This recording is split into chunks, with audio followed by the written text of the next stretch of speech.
Good afternoon, ladies and gentlemen, and welcome to episode 222 of the Co-op Podcast. I'm your host, Richard Bailey Jr., and today I'm joined by Mr. Gary A. Swaby. How's it going, Gary? It's going really good, thanks. How are you, Rich? Doing pretty good. Just very busy schedule, but everything is cool, so no complaints. We're also joined by Mr. Jake James Lugo. How's it going, Mr. Lugo? I'm doing good, man. I've been really busy, but I'm here to talk some games. Absolutely. We're also joined by Miss Dana Abercrombie. How's it going, Dana? Hello, everyone. Excited, playing some games, working hard. Absolutely. And we are joined by Mr. Max Muller. How's it going, Max? Hey, Rich, it's going good. Happy to be back as always. Yes, definitely. So let me go ahead and say right off the bat, yes, you will see I'm not on camera this week because there's a lot of stuff going on over here. I'll get into that maybe at the end of the show for those that are interested. But yeah, we do have a lot of things to talk about this week, so we are going to get into all of those things. But before we do that, we're going to let you all know what we have been playing. So, Max, how about you start us off and let us know what you've been playing? Let's see, what have I been playing this week? I played some Divinity Original Sin 2, which, as I'm sure you guys have heard, is like the best RPG to like ever come out in the past few years, is what people are calling it. I'm not far enough in it to make a comment on that myself, but I can thoroughly say I've been enjoying it so far. It's one of those games that it feels like absolutely anything is possible. And whenever you make one decision, you're sitting there laying on it for like 10 minutes being like, all right, maybe I should have made this decision or this one or this one or this one. Because it gives you just endless different opportunities and ways to approach things as well, which is really cool. So it's not that you're ever playing the wrong way, but sometimes it feels like, man, should I have done that? Or I feel like I'm playing it the wrong way this time around or something like that. But it's also a very challenging game, which I really like. It's a turn-based combat, and it's definitely brutal. Like, the AI is as smart or smarter than you are. Like, I've had to retry certain battles like 7 times to where even where I've like learned the enemy's entire plan, I've learned all their movesets and everything and what they tend to do usually, I still have a hard time getting around them sometimes. And I've been playing like RTSs and strategy games for a long time. So like usually I pick up on these things pretty quickly, but these guys are still kicking my ass. So that's pretty interesting. But overall, I'm really enjoying it. I want to spend a lot more time with it, though. I haven't spent as much time with it as I'd like, but it's an incredible game so far. And I think I'm like 6 hours in. I'm still in the first area. I'm just about to finish it off and then really get into the game. Hey, Max. So what are you playing it on? PC. Oh, man, we got to play because I've been wanting. Oh, do you have it? I don't have it yet, but I saw the second game came out, and I really want to play the first because it's been on my playlist for a long time. So I'm thinking of just buying it and playing it. So it'd be cool to, have someone to play with. Yeah, definitely. I only own the second. I don't own the first one. Oh, you're playing the second one. Okay. Yes. Yeah. The second one. Okay. I don't think they're connected lore wise, obviously, but in terms of story, I'm pretty sure they exist separately. I could be wrong on that one, but the second one's 4 players too, which is really, really awesome. Because I know at the end of the point of the game is to become like God, become divinity. That's like the end game. And when you're playing co-op, you can pretty much do whatever you want. Like, you can exist in the same world. You don't have to play together at all if you don't want to. And you could kill anyone. So maybe if your buddy knows which kind of quest lines you're going after, he can go ahead and just kill every single quest giver that you would have to go to, and you'd be like screwed, he'd be winning. Or you could play co-op the whole time and everything. But the best part is that at the end of the game, even if you guys have been playing co-op the entire game, you have in the back of your head knowing that only one of you can win because only one of you can become divinity and like become God. So at the very end of the game, you have to like fight for who wins, or you just let the person win. It's really interesting. So only one person can make it out. Yeah, I heard about that, and that definitely interests me. I may end up just getting both games anyway, so maybe we can still play together sometime soon. because I have a friend who wants to play the first one, and I want to play the second one. So yeah, I may just get both. There you go. Yeah, because the first one's only 2-player co-op, if I'm not mistaken. Okay, yeah, that's pretty cool though. I'm gonna be picking your brain about it a bit more later on, but I don't want to hold up the show. Definitely. And that's pretty much it for this week. Busy week. Sounds good. Okay, Mr. Lugo, how about you let us know what you've been playing?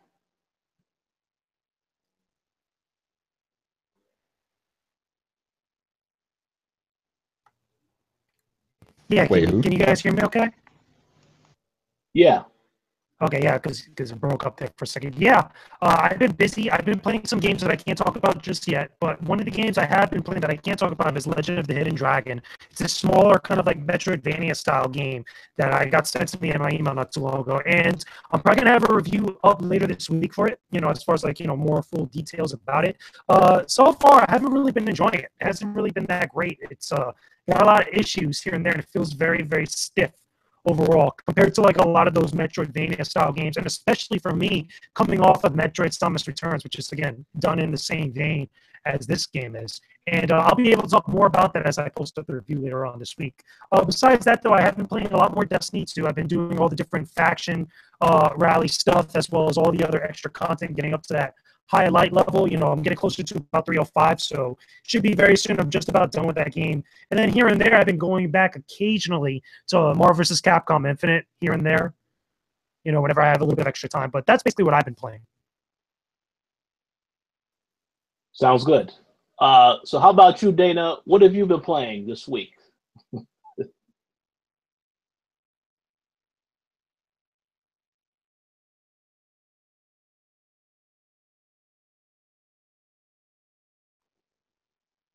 Oh, okay, so it's been kind of like can you hear? It's been like a juggling aspect of me like trying to do reviews and playing games, so it's not as many games this time. I've been stuck with Marvel Lego Marvel Superheroes 2, and I just got Cuphead. So I'm looking forward to playing that. But Marvel Superhero 2 is still, again, very fun. Open world is like 15,000 different characters. So I haven't been following like the actual story. I've just been walking up, playing different characters, doing different little side missions, which has been really fun and really enjoyable. So that's kind of what I've been doing. I'm looking forward to Cuphead. But Marvel Superheroes is like my main thing of which I was kind of focused on. Sounds good. Yeah. Okay, Gary. So let us know what you've been playing. And we already know that Overwatch is one of those games. So what else have you been playing besides Overwatch? Yeah, so at this point, Overwatch is mandatory. So of course I've been playing that. And I've also been playing some Persona 5 as well. I'm almost done with my second playthrough of that. But I also just completed Nier Automata. I completed it earlier today. So I'm happy about that because now that's one game, ticked off my list for 2017. But I still have Horizon to finish, and I still want to play Yakuza 0, and I still want to continue to play Final Fantasy 12 and everything like that. So there's still a lot that I have to get through. The backlog is a bit crazy right now, but at least Nier is off the checklist. And I have to say that is probably my number 2 game of 2017 so far. So really good game. Well, do you mind if I ask you what your number 1 is, since you said that's number 2? Persona 5. Okay. Without a doubt.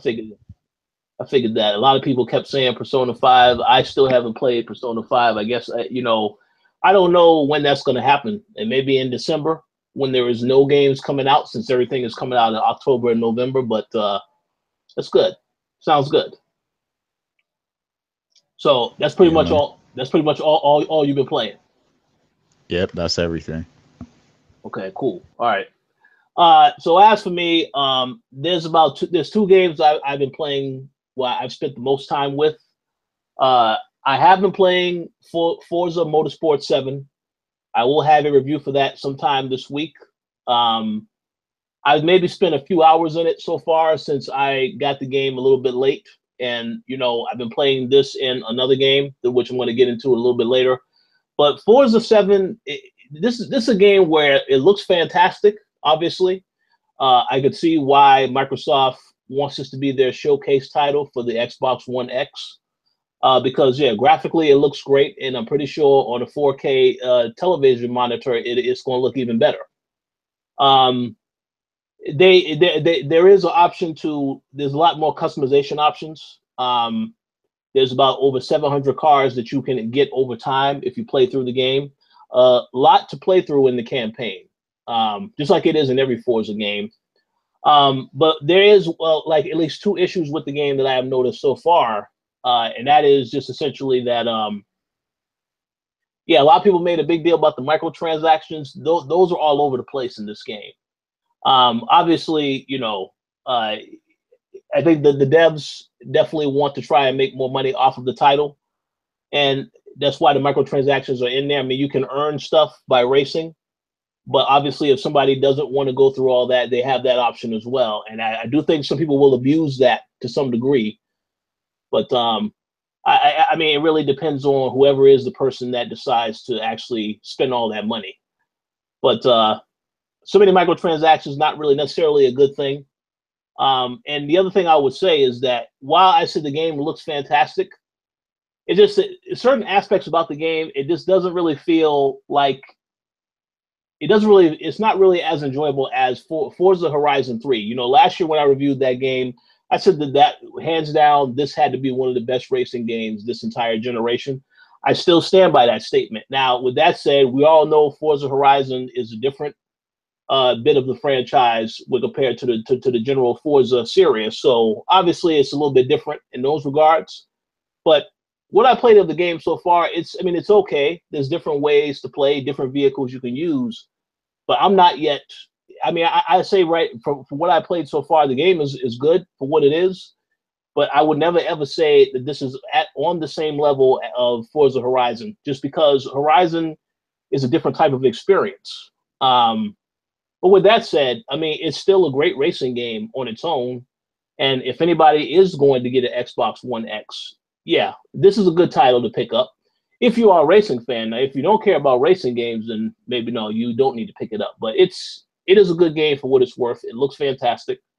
And I look forward to spending more time with it and then eventually telling you all what I think about it in my review. So stay tuned for that review sometime later this week. I will try to get it out around the launch time, but I'm not really sure about that yet.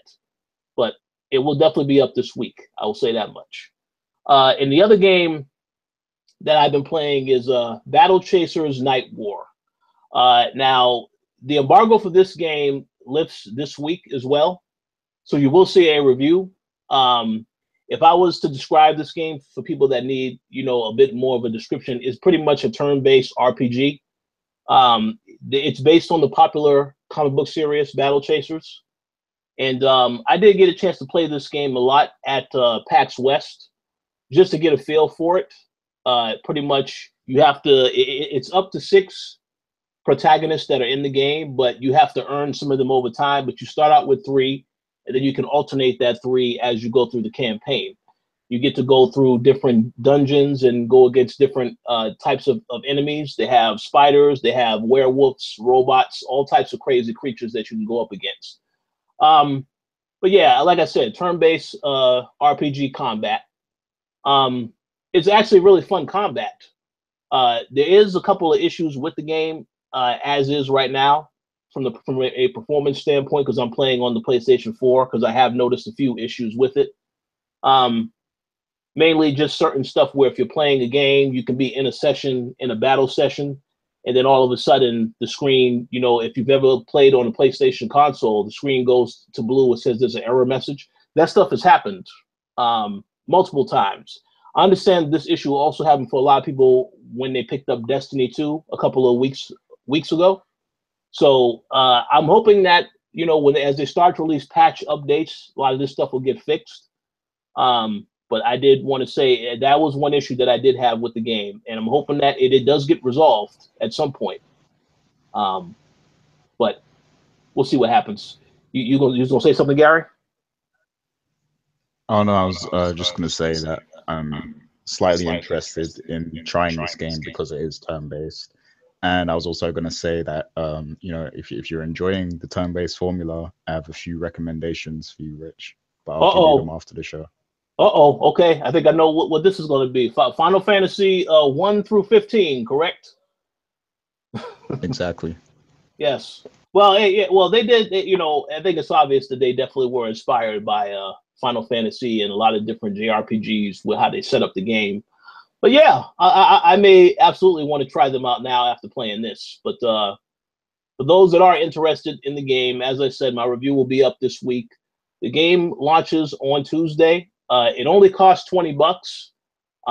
So I definitely would say it is absolutely worth the $20 price. You know, now obviously I want to see if they have like a day one patch that fixes some of the stuff that I mentioned, but I definitely think it is worth the price right now, because it's going to take a while for somebody to get through. But that pretty much is all that I've been playing.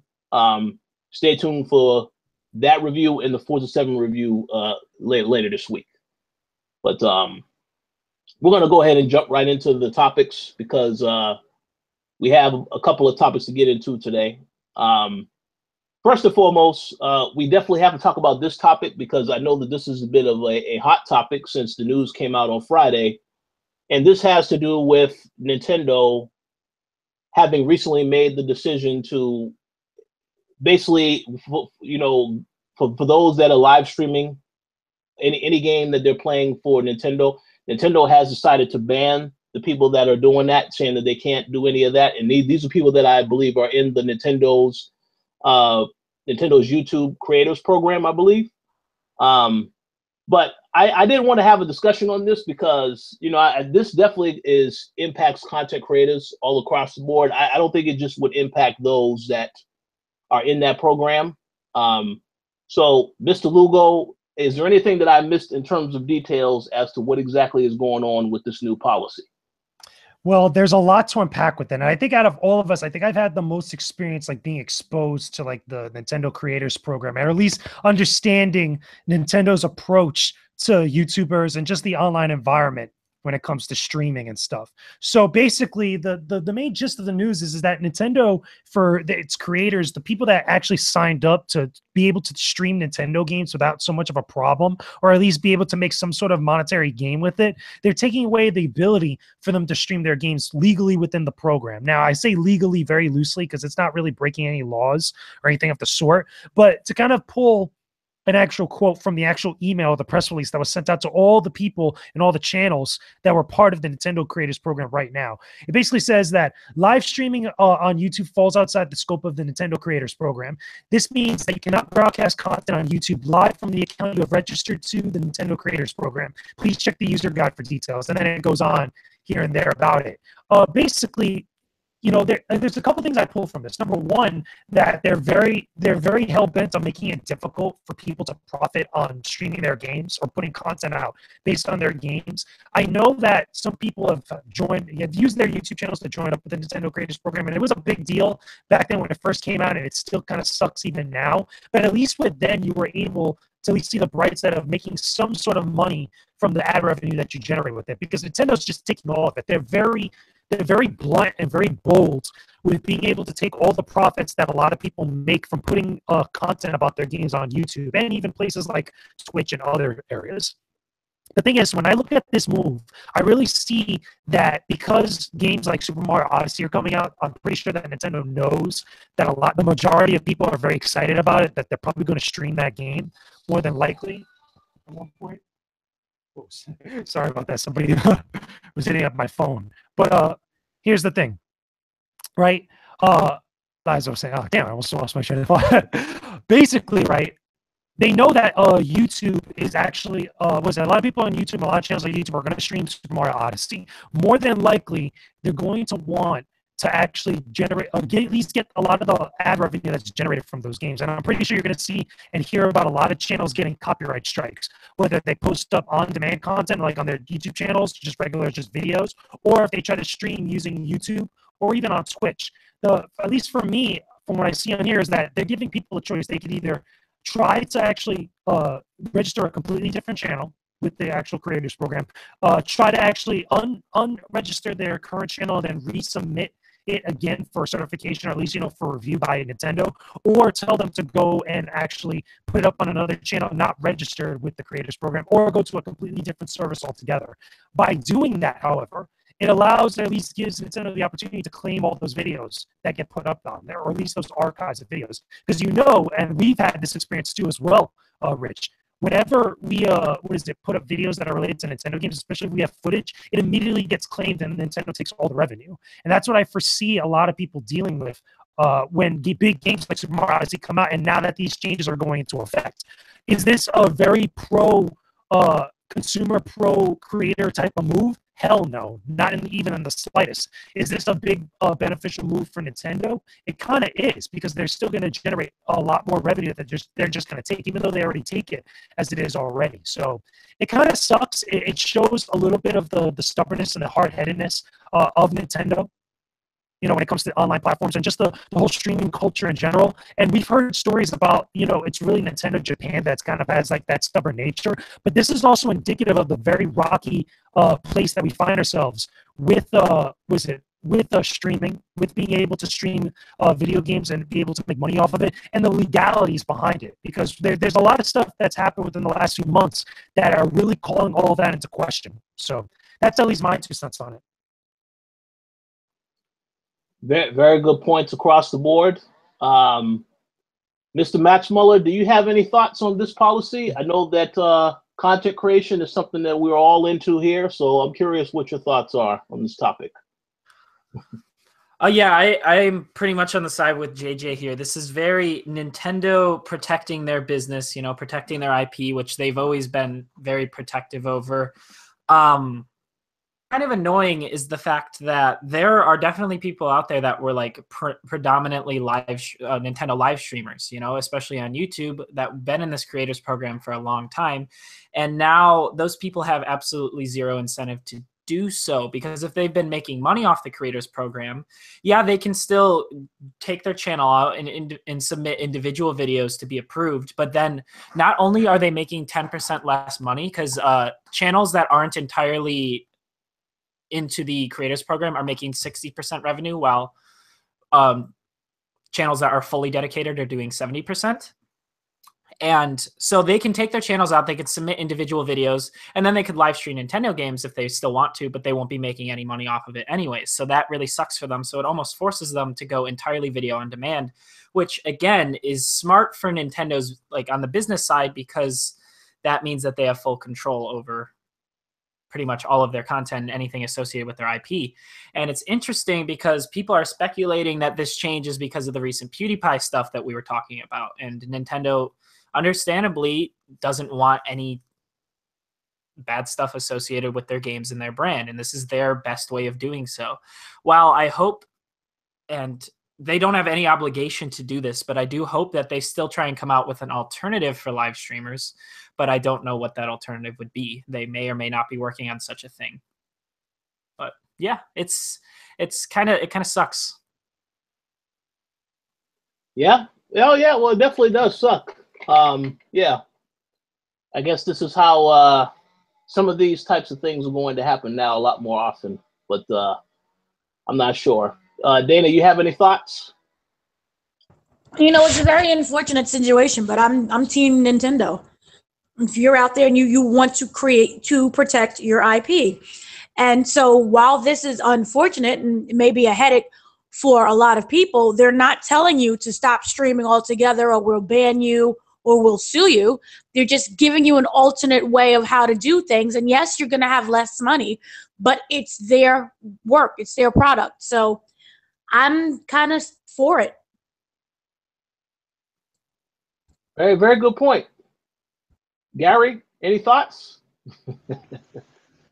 I don't have much to add, besides Max and JJ, because, they highlighted a lot of things. But so like the Nintendo content creators program, it doesn't extend beyond YouTube, right? So this doesn't affect like people on Twitch or anything? From my understanding, it does. As far as I know, for people I talk to, I mean, you don't get like copyright strikes from Twitch or anything of the sort, very similar to YouTube, because a lot of people on Twitch make their money through donations and like on the minute stuff, but it's really the archives that get taken down. From at least how it was explained to me from people that dabble in both platforms. Okay, you're really staticky, but I heard you. But yeah, okay, so I guess this just it sucks, the situation, but I guess it's just down to content creators to adapt to the situation, because we know how Nintendo is. They're very protective of their brand and their products. And I was against the content creators program anyway, but the fact that it already exists and everything, and people are forced to use it, and now they're pulling this, that's it's a very upsetting thing. And I know that as a content creator, it would just like I would be discouraged from even creating Nintendo content, period. But for those that still want to, I guess they just have to kind of adapt to the situation and make the steps necessary to still deliver good content to their audience, considering this. But it sucks, to be honest. Yeah, and Mark brought up that live streaming on YouTube, you could still make money via donations, which is true. That's a fair point. For those that pull out of the program just so they can keep live streaming Nintendo games, those who are big enough can still make money off donations. Yeah, that's a good point. That's a good point. That I guess that only benefits the people with the bigger audience as well, because for the smaller content creators, they might not, pull in enough live audience to be able to donate and stuff like that. But yeah, it's an option, I guess. Yeah, very very good points all around. One thing I wasn't going to say is that eventually we will have another discussion, not on today's show. This may have to be a separate discussion, just about a lot of the things that are happening with YouTube in regards to content creation, because I know quite a bit of people are moving away from YouTube. I know the Throwdown has already moved to Twitch, and I think people really need to get an understanding as to why this is happening, because a lot of stuff, policies changing. So I think it's a good discussion to have, but I don't want to have that discussion today because, again, we have a lot of other topics to cover. But yeah, we absolutely definitely will have to talk about that, because it's pretty crazy. But yeah, I mean, at this point in time, this is why you have to have multiple sources of income. This is true not just for YouTube. I think this is true in life as well. You can have a job and then that job is gone and you have to find another job. So it's very good to really try and pursue different avenues to have different ways to make money. And I think this is a lesson that everybody is learning now, in regards to YouTube, in regards to everything else. You know what I think it is, though, Rich? And like I said before on past co-op podcasts, is that a lot of the stuff with streaming or just making money off of gaming content that's like on-demand stuff has been a very gray area for a long time. And it's been, quote-unquote, the Wild West. That's a term that everybody's used to describe it for quite a while. But I think we're getting to the tipping point, in the wake of stuff going on with Felix, PewDiePie, the developers of, I think it was Firewatch, and a couple other instances here and there, especially with instances where games are being played and the developers don't want to be associated with other stuff related to where different content creators get involved on certain stuff. A lot of that is almost at some point going to be forced to be figured out.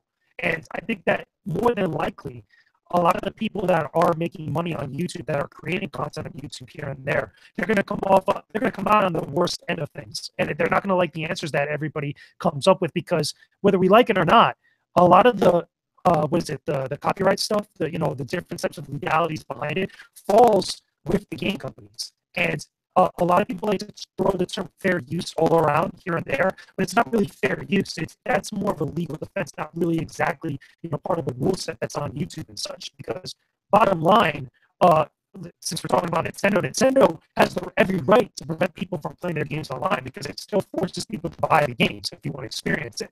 Even if, they don't get a lot of the good publicity and stuff, that doesn't really, at least right now, it's not affecting the sales of like the Nintendo Switch. It's probably not going to affect the sales of Super Mario Odyssey.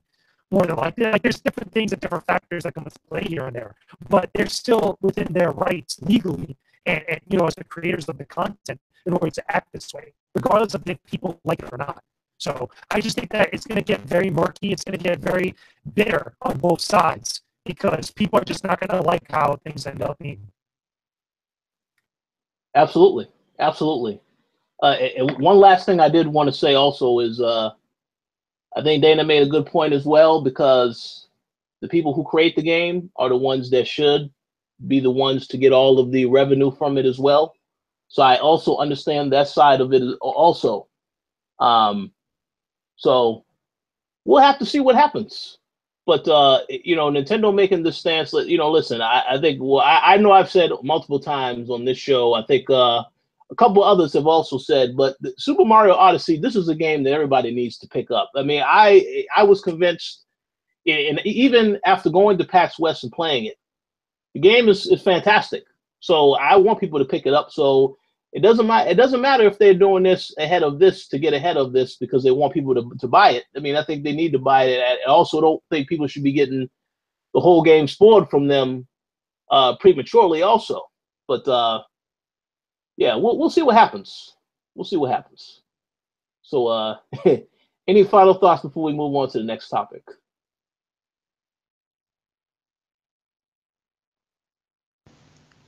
I'm good. Awesome. Yeah, I'm good. Nothing else to add. Okay, so let's move on to the next topic, which is about this Fortnite Battle Royale. I know we spoke about this extensively last week, but I believe there has been an update since then. Max or Gary, would you care to let me know what exactly is going on now with the Battle Royale mode being added to Fortnite?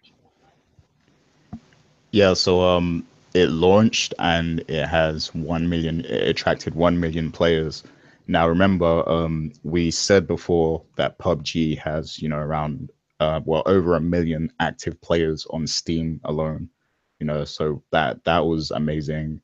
Obviously, it sold much more than 1 million, but just having 1 million people consistently on a game, from day to day, because usually when a game releases, it's just a launch day that it experiences a lot of players, but PUBG has managed to maintain that level of activity.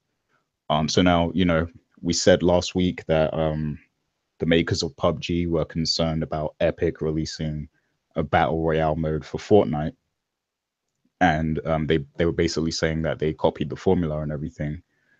But now Fortnite Battle Royale mode is released and they have 1 million players. So my thoughts is I think the creators of PUBG messed up by actually highlighting the fact that they were copying their formula, because now people have gravitated towards the game. So that might have been a mistake for them to make that comparison in the first place, because now they just made it more popular.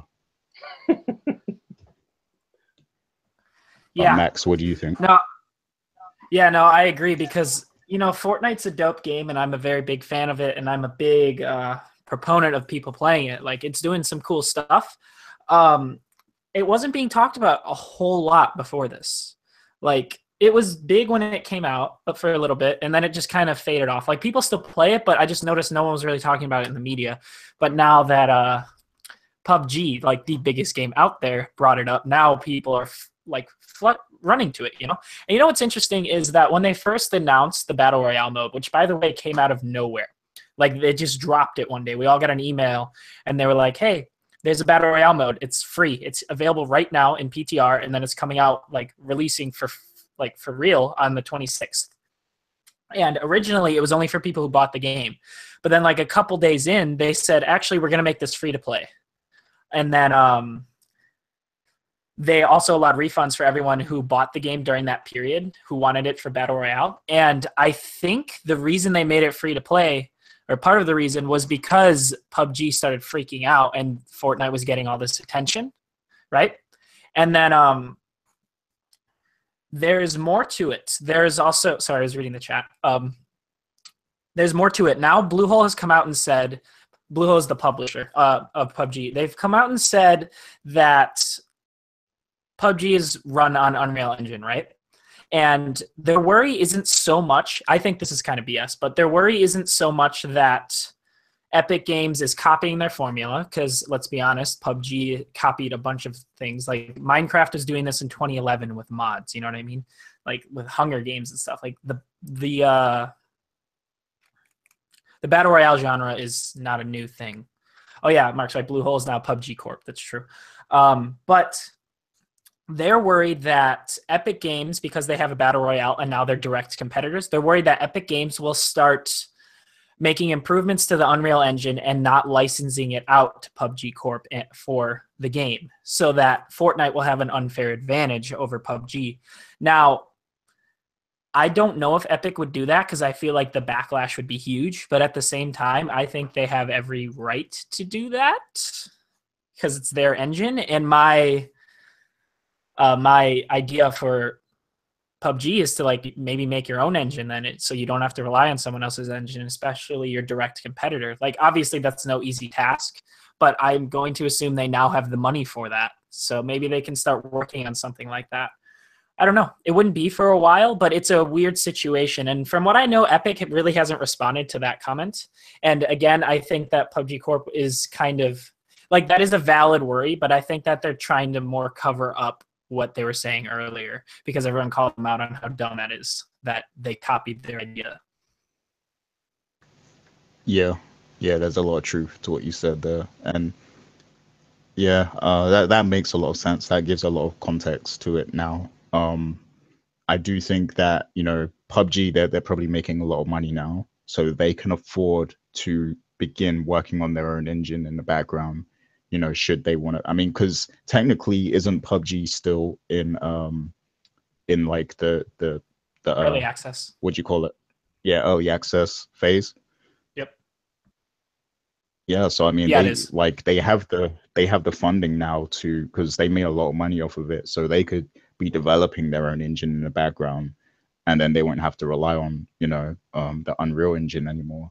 But saying that as well, I don't see Epic, you know, stopping them from using the license, because at the end of the day, they're making money from that too. So like, I don't see them just saying, oh, you're not going to be able to use our engine anymore, because they make money from that. So yeah, I don't know.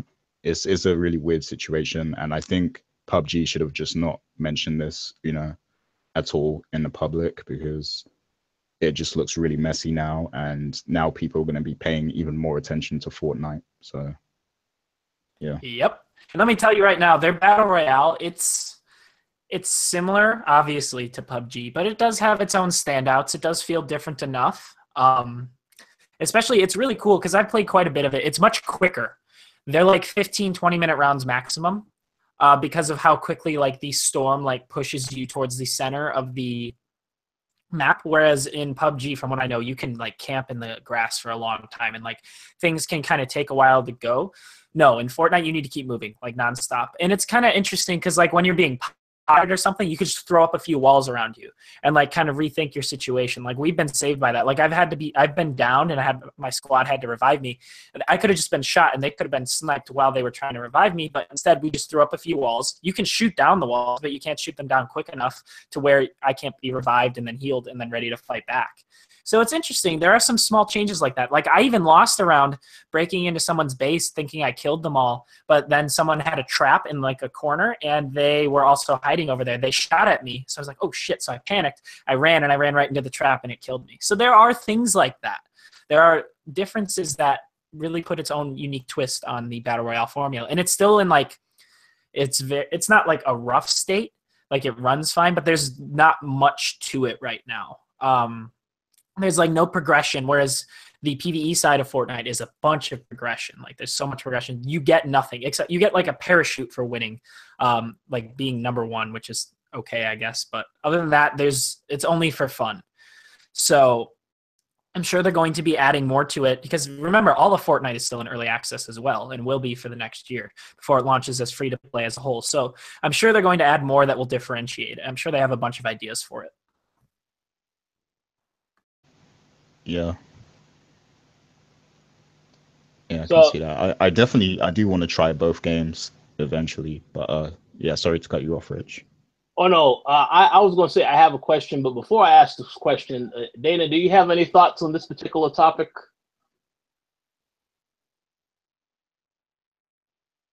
Everything that I had to say was kind of said already. Yeah. So it's just, we just have to wait and see and figure out what happens. Yes. Okay, so my question, and it's and don't laugh when I ask this question. I have to ask this question because I feel as though it's a question that needs to be asked. Now, let's keep it real for a second. How many people are still going to be playing this game and PUBG over the next few months? Namely, this month and next month, because you have all these other games coming out now. Call of Duty, obviously, when that comes out, I know a lot of people who said they always say, I'm never going to get another Call of Duty game, and then they always get the Call of Duty game and they end up playing that. So I just wanted to ask the question, do you think that these other games coming out is going to impact the number of people currently playing Fortnite and PUBG, or do you think it won't make a difference? No. Yeah, I don't know. It'll make a difference for Fortnite, but probably not much for PUBG. Okay. Gary. Yeah, PUBG is still going to stay relevant on the PC, regardless of what happens on the Xbox version. I think it will be active on PC for a very long time. And I don't see that changing. And, like Max said, it might affect Fortnite, but I don't see it affecting PUBG at all. Yeah, because one thing I did want to say, I did play Fortnite. I played it when we went to E3. I was able to get a chance to play it over at the Epic Games section, and the game is fun. I haven't tried the new Battle Royale mode yet. I did download the game, so I have to try that out, and I'll pretty much let you know what I think about it next week. But I'm trying to figure out what the phenomenon is. Like I said last week, I still don't really know what the phenomenon is with PUBG quite yet. So I need to jump into that and figure out why everybody is going crazy over this game, because to me, it doesn't look like it's anything special on the surface. I see a game like that has like a game like Overwatch, games like the Call of Duty multiplayer. To me, it all looks the same. So I have to figure out why people are excited over this game and whether or not the hype is justified. But other than that, I mean, listen, I'm glad that Fortnite is doing well. I'm glad a lot more people are playing it. It's a whole bunch of thing with the whole decision to add that battle royale mode, which I know PUBG people are not happy about, and it's okay to be angry about that. But as you guys said, they drew attention to it being added. Obviously, because I knew as soon as that story came out last week, a lot of people, it was all over that news. It was on every site. So I'm pretty sure that didn't help them in the long run. But as I said before, they're confident in what they made with their game, right? So that there's going to be competitors out there. That's fine. Competition is totally healthy. This happens with everybody. So what you need to do is look at your formula, perfect it even further, find ways to make it a little bit more enjoyable for people, and then put that out there. They could very easily have an update that they would, if they have it, can come up with some other ideas to enhance the experience. They can very much have an update in future, down the road, that will make it an even better experience. But my whole thing is that, listen, they that whenever you do something, and if it is successful, people are going to try and copy that. So that's okay. Be confident in what you have. Be flattered that they decided to also copy something that you already had in mind, but at the same time, perfect what you have and find ways to improve it so that everyone else wins in the end. So hopefully this is a lesson that they learn. But we'll see.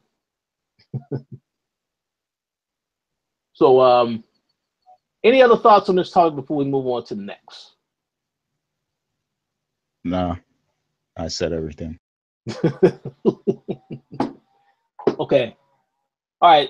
We're going to revisit another topic that we discussed last week, and that had to do with Shadow of War. Obviously, there was a lot of controversy that Warner Brothers got themselves involved in when they announced that they were going to have this DLC for one of their former colleagues that passed away after a lengthy battle with cancer. Well, they did provide an update this past week, and they updated everybody to let them know that that DLC will now be free. So anyone who does actually, I guess when people pick up the game, they can easily download this if they want to. The character that this guy is immortalized as someone who will save you in the game at various points. So I wanted to ask you guys the question, whether or not you, first and foremost, what do you think of this decision? Or do you think it's either too little or too late, or this is right on time? They made the right decision to announce this at this point in time. So, Gary, how about you go first? I mean, this is the right decision, but this is what they should have did from the beginning, to be honest. It shouldn't have took people complaining and people calling them out for this to happen. It should have been this way from the beginning. And the fact that it was the other way and then they switched it to this way after, the complaints, that just goes to show that they did have an agenda to make money anyway. So, yeah.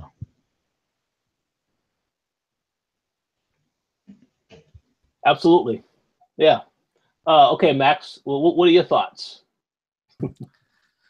Yeah, I feel like they're only doing this because everyone was complaining at them about it all, because they were really, really weird about it in the first place. I know originally it was supposed to launch and then only some of the proceeds were to go to the family, and that was only in certain states as well, in the United States, and they never really clarified what the purchases in other states would be going towards.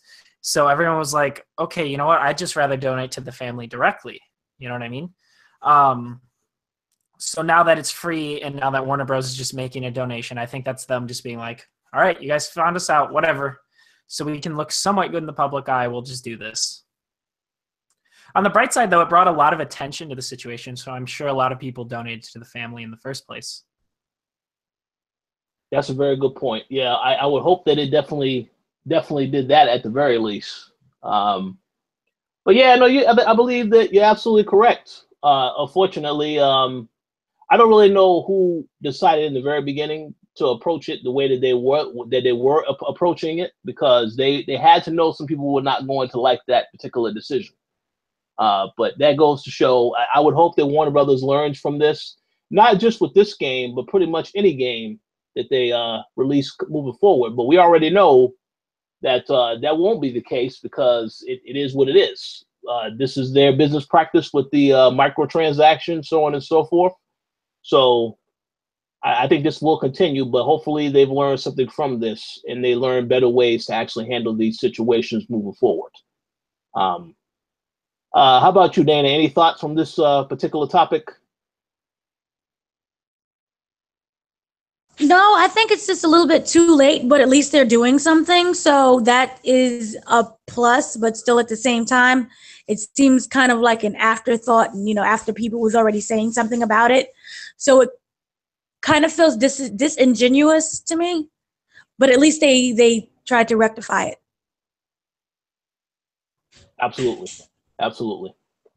So now, are any of you actually planning on picking up Shadow of War? I want to ask that question now because I don't know if this news changed, whether or not you were going to get it before, but I'm just curious what your answers are. So how about you start us off, Max? Are you planning to pick up Shadow of War? Eventually. I loved what we were able to try out at E3, but I feel like I don't need to get it right away. I'll be waiting on it. It looks awesome, though. I know it's one of the most hyped titles of the year, which is cool. But yeah, I'm going to wait. Most likely. Yeah. Absolutely. How about you, Dana? I plan on getting it, but it's not something that I'm going to rush to right now. It's one of those, it's on the list. And, you know, when those Black Friday deals come along, then maybe something along that line. I think Black Friday, that'll be the perfect opportunity to get it at that point in time, along with WWE 2K18, because ain't nobody buying that at launch, correct? No, don't be hating on the Cena because you can't see him. All right. Hey, you're right. Enough said. Everyone's going to be picking that up. Day one, exclusive. Yeah, I know. And I don't know. I know when Gary heard that it's coming to PC, now he said, "Oh, I'm gonna definitely pre-order this game as soon as it launches." Aleister Black. That's all we needed. Aleister Black and clean locker rooms. Wow, did you say Aleister Black? He's in it? Wow, I'm getting it now. Yeah, come on.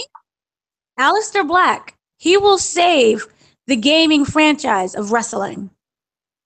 Yeah, I'm pretty sure. I'll be sure to make sure Adam hears this episode for that particular. Adam's excited. He's ordering as many copies as possible. Yeah, I fully He's buying PCs and consoles, anything that we need. He's down for Aleister. I fully believe that. So how about you, Gary? Are you planning on getting Shadow of War, or is this not something that you're going to be picking up anytime soon also? Yeah, I'm going to get it, but not anytime soon. I think the earliest I might pick it up is December, but more than likely I'm not going to get to it until next year, because there's too many games coming out in October, and I still want to catch up with other games from 2017. So yeah, it's going to be a while before I get to it. So I would say that's that. You know, what you all said is fully understood. There are too many games coming out, so obviously you have to pick and choose which games you want to spend time playing. I will say now, though, that I'm about 90% sure that I am going to get the game at launch, because after spending so much time with it at PAX West, I mean, there's so much. I have so many questions about the story. I'm curious of how the story is actually going to pan out, because all I saw was the trailer of the story.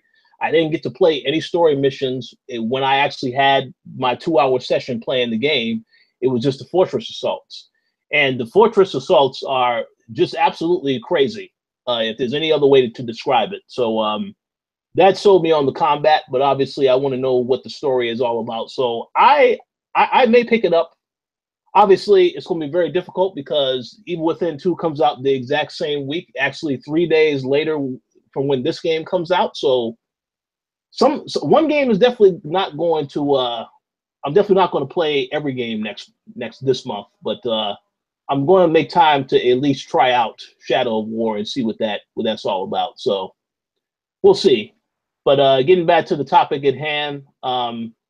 I am glad the DLC has been made free. I do think that was a move that should have been done in the very beginning. So hopefully Warner Brothers learns from this decision, but we'll see. Because I mean, this is Warner Brothers. You know, they have the gold edition and the silver edition of all these games coming out. I'm surprised there isn't a gold edition of the Lego Marvel Superheroes game also, but it is what it is. But any other thoughts before we move on to the next topic? I'm good. Awesome. Okay, so this next story, I'm gonna need a little bit of assistance on this because I would say it is some big news. I don't know if it fell a little under the radar due to the main topic, which we will get into in a little while. But obviously, I believe that there's been a statement made by Sony. You guys will have to elaborate and let me know exactly who made this statement. But basically, Sony has made a statement recently that said that they don't consider handheld gaming to be a huge market opportunity. Now, granted, what's going on with Nintendo now, I don't know if I agree with that statement, but please feel free to give me some more information on who made the statement and why they feel this way. Gary, you have that information? Yeah, it was Andrew House who made the statement. Oh, and Yeah, I think he was asked to basically talk about Nintendo's success with the Switch and everything. And yeah, he said basically Sony's not interested in handhelds right now. I think one of the reasons he highlighted is because of the mobile phone market and stuff. So yeah, but my thoughts on it is I think I think it's probably best for Sony to ignore handhelds right now, like because clearly they can only focus on one platform at a time. They have a problem supporting, the other peripherals and devices and stuff. So they should just focus on PS4, I think, because we saw what happened with the VR, and we don't want a repeat of that. But I understand that as the Switch continues to grow momentum, I think other companies will start to look at the option of having a handheld, in to assist with the console, basically. But yeah, my opinion is that Sony should just focus on the PS4 right now. See, I just will make a quick comment, and then I'll let Max go. I do agree that Sony should just focus on the market that they are in right now with PlayStation 4. I don't agree with the statement of him saying that that's not a huge opportunity, because we see it did work for Nintendo. It's working with Nintendo for the 3DS and for the Switch. So the opportunity is there, but yes, I agree that they should only focus on the PlayStation 4 for now. As for PlayStation VR, there is some games coming to the PlayStation VR. I mean, I don't know of anybody that actually is waiting for any of those games, because they're convinced that PlayStation VR is not really all this crap, all that it is supposed to be. But I don't know. Yeah, I agree with the statement that House is making, where they need to focus on the PlayStation 4. And obviously, I'm pretty sure that they're already starting to think about PlayStation 5. So they should focus on that type of stuff, because we already know with the Vita, the support is not there. I know that there's games are still coming to that device, but to me, when I purchased a Vita, because I bought a Vita at launch, maybe people don't know that information. I bought a Vita at launch, and some of the games that came to the system were fine. When it was games that were made specifically for that system from the actual studios, like take the Killzone game, for example, that to me is what I envisioned how they were going to treat the Vita, but they didn't treat it that way. So it ain't really seem like the support wasn't there, and I understand that. The focus had to be on PlayStation 4, because that is the console, the main console. So I understand that, but yeah, I'm totally fine with the statement. I think it's a little ridiculous for him to say that it's not a huge opportunity to go after that handheld market, because Nintendo's proven otherwise. Yeah, it is possible to go after that and still be successful. But yeah, that's just my thoughts. Yeah, so, I think if Sony was to adopt any strategy from Nintendo, I think it should be creating a mini PlayStation device and putting that out, because you see how crazy people go for the SNES Mini and everything like that. Like, imagine a mini PlayStation 1. Like, people will go insane for that. And we saw how much the Crash remaster sold, like, because based off of nostalgia alone. So I think Sony should do something like that if they're going to adopt anything from Nintendo. Yeah, I'd agree with that completely. That's a great idea. We need to send that information to Sony so that they can reimburse you when they decide to actually do that. Oh yeah, send them my PayPal. Yeah. Okay, Max. What are your thoughts? Honestly, you guys have pretty much said most of what I would say on it. The biggest thing that bothered me is that he says that handheld gaming is not a huge market opportunity per se. Like, no, it's really not for Sony. I agree that they should just stick to what they're doing and maybe even make the PlayStation Mini, which is an awesome idea. But I don't know. It seems to me that he was kind of trying to use this opportunity to more defend the Vita. than it was to actually talk about what was going on. Because he says it's due to smartphones. He says the reason the Vita didn't do well is because of smartphones outside of Japan and Asia. And if that were the case, the 3DS wouldn't have done well, in my opinion. I think that the issue with the Vita was, like you guys are saying, there really wasn't that many games for it. There wasn't much third-party support for it. The games that were there were very good, but there just wasn't a lot of them. Whereas the 3DS, I literally had to sell my 3DS because I was worried I'd spend too much money on all the damn games they have rather than what I should be spending it on at the time. So it's the age-old argument that software sells. Yeah, very, very good points. Dana, you have any thoughts? Everything what kept being said that I wanted to say. The problem with going last. All right, so Max. All right, so yeah, I'm gonna make you go first on the next one. Oh goodness. I can be in the middle. Okay, we'll figure that out. Oh no, hey, listen, we understand that there ain't really too much to say on some stuff because if it's already been said, then we don't want to repeat ourselves. So I totally understand that, but hey, I like I said before, I agree with what House said. I just don't think that for Sony, yes, they should focus on the console, but don't say that this is not the handheld market is not a huge thing to vote that is successful now, because that's not necessarily true. But yeah, for Sony, yes, stick to what you know how to do, and that's all you should be focused on. As for Microsoft, they need to focus on Xbox One, the One S and the One X right now. So yeah, that's all they need to be focused on. I don't care about any more controllers. Just let's focus on the games now, guys. But any thoughts before we move on to our main topic for today? Are you saying you don't want 100 different controllers for your 10 games?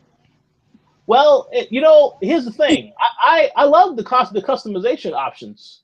What I don't like is that for all the focus to be on that. Like when they had that Gamescom conference, and they decided to actually use that time to show off controls, I'm like, come on, son.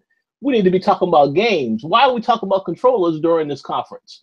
But, it is what it is. People love the controllers, so I give them credit for that. But I'm hoping that I see some more games in 2018. That's all I care about, games, because I can't play, it's great to have a controller to play a game, but it would be best to have a game to actually use the controller for, So this is just my opinion. But no, like I said, any thoughts before we move on to the main topic for today? I'm good. Okay. All right. So the main topic, and this is the story that I think everybody can't wait to say something on, and that is the fact that Rockstar Games released a story trailer for Red Dead Redemption 2 this past Thursday. Now, I think I do have some things to say on the trailer, so I'm not going to go right away. But I do think that I know a lot of people was expecting more news. I mean, they expected the trailer, but there were some people saying, "Oh, well, they're going to give us a firm release date." No, we didn't get that. And I will say again, that spring 2018 release date, I don't fully believe that is going to hit that. And maybe it'll be the last day of spring. That'll be when it actually drops. But I don't know. So let's try this. Dana, how about you let us know what you thought about that trailer? You made me first.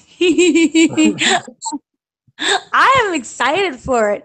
I liked it, but I'm the type of person where all you had to do was show me just a horse galloping through a ranch and I would have been excited. I am very much looking forward to the game. But I think that I'm going to need a little bit. I'm the type of person where I love a trailer, but then I'm waiting for more of a gameplay trailer for me to fully get that impact and to know whether or not I'm ready to play it. I got you. Yes, makes sense. Yeah, that's the thing. Like, I can be excited for something that you can, you know, hook together on your computer and make it look pretty and shiny. But is this real gameplay that we're seeing? Is this in-game features? What's going on? I mean, I've been, you know, betrayed before by that. So I'm a little bit cautious now.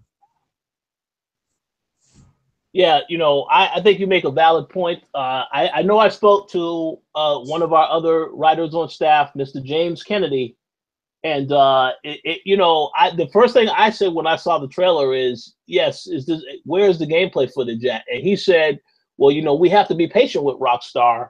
And I thought it was interesting how he said that, because any other company, he would have said, yeah, man, where the hell is the gameplay at? So Mr. Kennedy, I have to give him a shout out, because he is a loyal Rockstar fan, you know, whereas you tried to protect them in at that particular moment. But yeah, we need to see some games. That's what I like about that. Like, we want the game to be amazing and successful. Yeah. We don't want them to jump up and like, here's some gameplay footage and here's the trailer, and the thing looks like what, Shamu 3? So no, take your time. Wait, but I'm not going to go and, you know, start getting excited and saving money and doing backflips for you unless I see the gameplay. So just focus on that. Don't give me Shamu 3, and we're good. Yeah, I agree. Well, yeah, you guys are right. Okay, yeah, I agree. The gameplay, yeah, I need to see some gameplay. I have more to say, but yeah, let's get some other opinions first. Max, what did you think of this trailer? Was you blown away? Was you like, man, I'm gonna pre-order this game immediately after I saw that trailer? I don't really have too much to say on it. I think it looks interesting. I mean, it's more RDR, and it's probably going to kick ass like Rockstar games do in general. But no, I don't have too much to say on it in particular. Sorry. That's all right. See, this is an interesting dynamic. This is what happens when you go first, Dana. So I'm gonna keep this in mind for future reference. Gary, any thoughts? So what? Yeah, Dana definitely had the advantage going first because she took the words out of my mouth.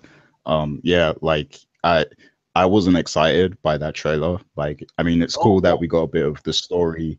You know, we now know that it's going to be a prequel and stuff like that. You know, it's cool that they, you know, highlighted the story and everything. But me personally, I don't care about that until I actually have the game. Like, I don't care what the story is. I want to see gameplay. I want to see what I'm going to be able to do. And, you know, just because I mean, it's Rockstar, so I do trust them to, you know, a degree, because I know they put out quality products each time. But I'm not going to get excited, you know, off of that trailer until I see some sort of gameplay and see what I can actually do in the game. I did hear that, you know, the online component is probably going to have like heists, just like GTA Online. So that's pretty cool because, you know, pulling off heists in a Western setting could be pretty interesting. You know, there's a lot of scenarios that could be done there, I think. And it could be very atmospheric as well. So, yeah, that's something that I read that kind of has me intrigued. But as for the trailer itself, it didn't do anything to kind of sell me on the game. I mean, I'm probably going to buy it anyway when it comes out, but the trailer didn't do anything for me. Ouch. Ouch. Nothing at all? You was dead inside? Pretty much.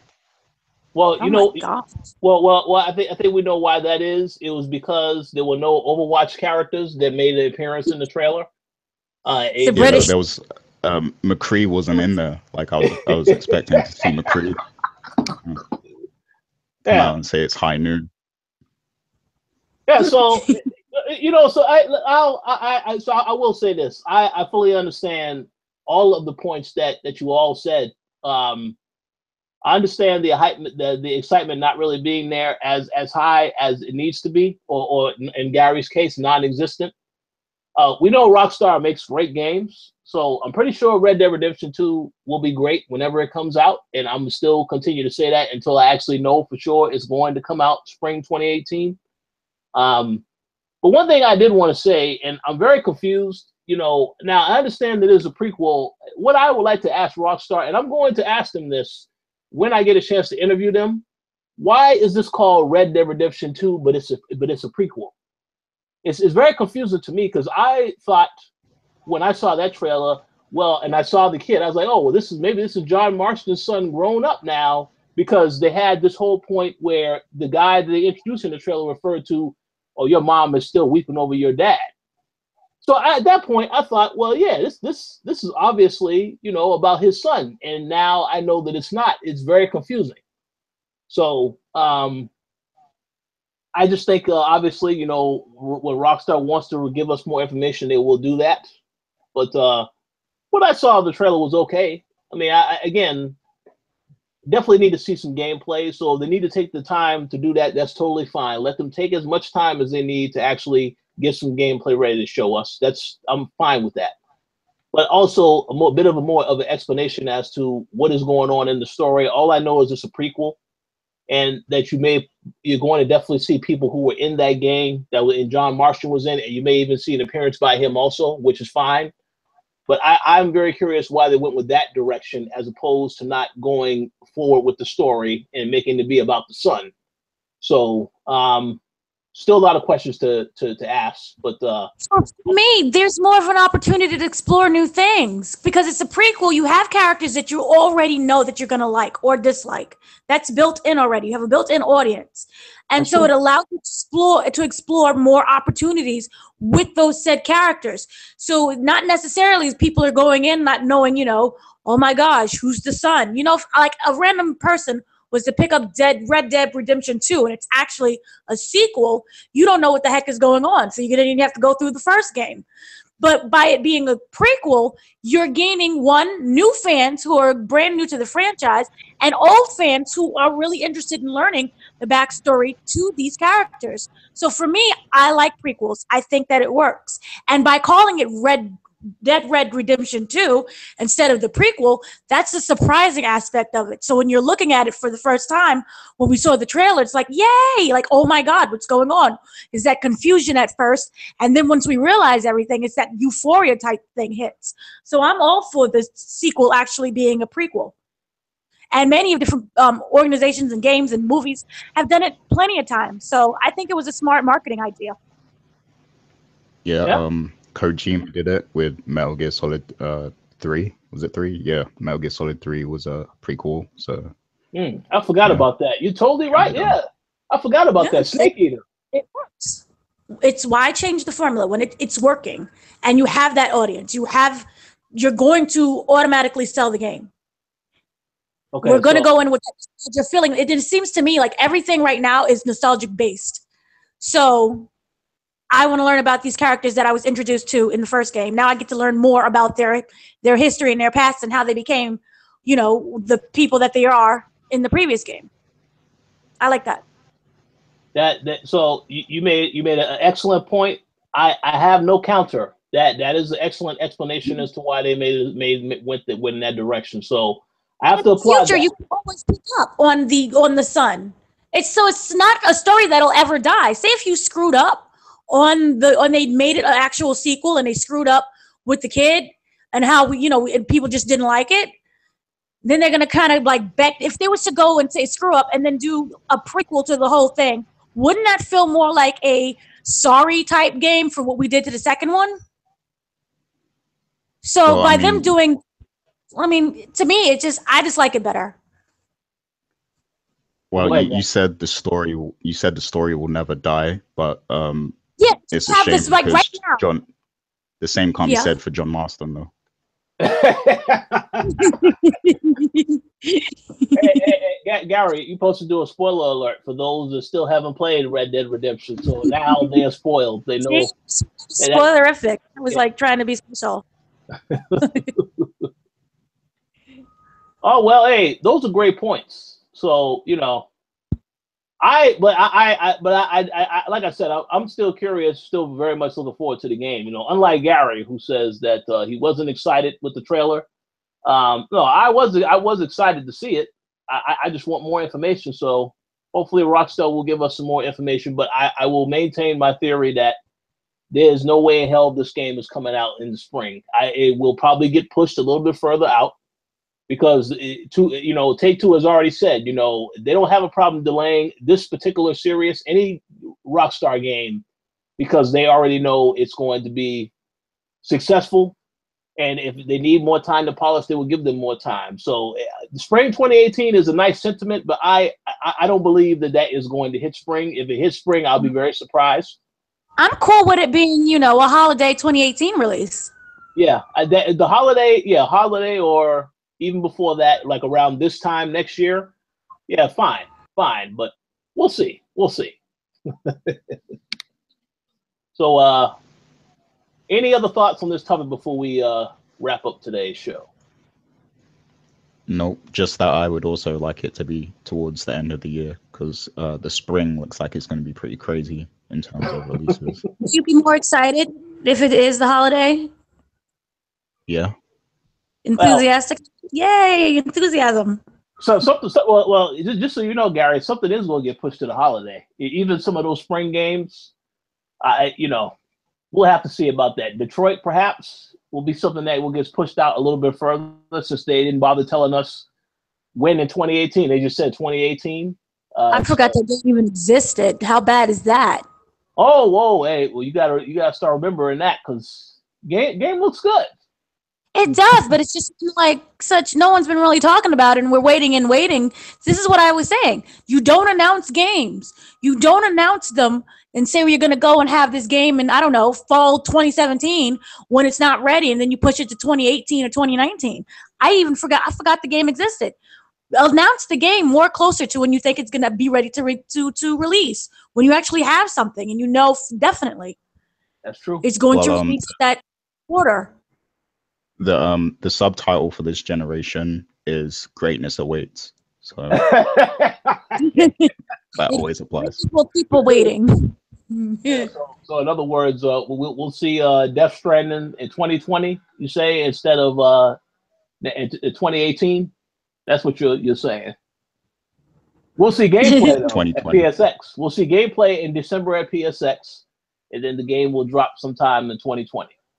2020, if we're lucky. Yep. Yeah, we'll see. We'll see. All right. I believe that wraps up today's show. I know Max had to step out. He had to take care of emergency. Hopefully everything is all right. And Mr. Lugo also had to leave, so we thank them very much for being on the show. Do you guys have any final shout-outs that you would like to give? I'm going to let you go first, Dana. Oh, yay, I get to go first again. Woo! Shout out to all of the listeners. Shout out to all the gamers that's out there playing. And shout out to, right now, I'm really happy for Lego games. They're really exciting. I'm really looking forward to when they release so I can actually talk more than saying open world and lots of characters. So wait for that embargo to drop. That would be great. Shout out to embargoes dropping. Yes. Hey, sounds great. All right. So I'd like to give a shout out to all the Patreon supporters. I want to give a shout out to the people who did check out today's show. So I see Mark was in the chat. Thank you for checking out the show, Mark. Two quick things I did want to say very quickly. Just want to remind everybody, if they were not aware, that we are giving away Assassin's Creed this month. And I believe that you have until October 10th to actually enter for your chance to win. So there will be links in this particular post once it goes live, in case you haven't voted on that yet, haven't filled out the form yet to enter to win. So make sure you definitely do that. I did say that there will be other games that I may give away in the future. I'm not really quite sure yet when the next giveaway is going to be, but there definitely is going to be a couple more coming. So stay tuned for the site for that information. And I also want to give a very special shout out to Dana, because this week Dana covered a ton of TV shows on the website, spent a lot of time writing up those reviews. So I hope that you guys have been checking that stuff out, just so you know what shows are actually worth looking at. And I also want to say, say what? And there are more coming. Gifted will drop today. Okay, see, and there are more coming. And by the way, if you actually sat through and watched the Inhumans in its full entirety, I'm gonna say a prayer for you that you get your time back, because that show was complete garbage. So I just want to say that. It was the first show I've ever seen in my life. It was just so lazy. Yes, absolutely. It was like, even if you had a $10 budget, you can at least write a story that makes sense and there's consistency. Absolutely. Just basic common sense and consistency. It lacked that. So, yeah. And Mark, you are 100% correct. Legion is better, without question. Yeah. So, Gary, now the floor is yours. Yeah, so shouts to all of the Patreon supporters. That's M. Collins, Sean Gorty, Stephen Ferron, Mauricio Aguilar, Himdil, Fergus Mills, Lelowin Leslie, Nicholas Alvarez, Miguel, and Mark. We appreciate all of your support, and keep your eyes locked on the site to well, next week we'll announce who won the giveaway. But yeah, thanks for all your support, guys. And thanks for Mark for checking out the show today and for interacting with us throughout. And shouts to Max and JJ for also joining us today. And make sure you guys check out all the content on the site right now, because there is a lot. We've got the Pokken Tournament DX review. We've got a Scorn preview. We got the TK Spotlight with Mega Ran. We got the Throwdown and all of the TV shows from Dana. So make sure you guys check all of that out on the site, thekoalition.com. That's pretty much it. And also send any type of positive thoughts or prayers to us who are going to New York Comic Con. It is going to be a mess, organizational wise. So, yes, send prayers and happy thoughts. They have finally tons of games now, which will be fun, but it's just poorly organized. So, send prayers. Have you been preparing for that, Dana? Have you done all your stretches and everything? Stretch, extra water, hydration, maybe a little some sticks to knock people over the head with, sharpening those knives. But yeah, I've been in prepared mode. That's good to hear. I hope you have a good time. Thank you. Yes, absolutely. Have a good time, and look forward to hearing more about that in the future. But until then, thank you all for checking out the show, and we'll talk to you all next week. Yeah.